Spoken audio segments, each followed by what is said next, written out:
সংস্কার আমরা এনেছি, আমরাই করব, এবং সংস্কার একটা চলমান প্রক্রিয়া চলতেই থাকবে। সুতরাং তার সঙ্গে বিএনপিকে জড়িয়ে অযথা মিথ্যা প্রচার করে দেওয়া হবে না।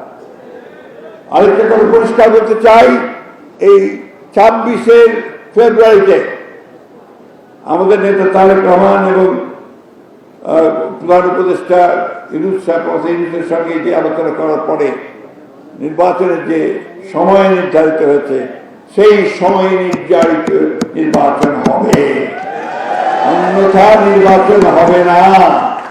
অর্থাৎ নির্বাচন তখনই হতে হবে। 1, 2 আমলাতন্ত্রকে কোনো একটি নির্দিষ্ট দলের পকেটে নেওয়ার চেষ্টা করা হচ্ছে, এটাকে আমরা কোনো মতেই বরদাস্ত করব না। সম্পূর্ণ নিরপেক্ষ আমলাতন্ত্র থাকতে হবে, সরকার থাকতে হবে নির্বাচনের সময়। নির্বাচন কমিশনকে সম্পূর্ণভাবে নিরপেক্ষ থাকতে হবে, অর্থাৎ কোন দলের কোন প্রসারের কাছে যেন কেউ মাথা নত না করে।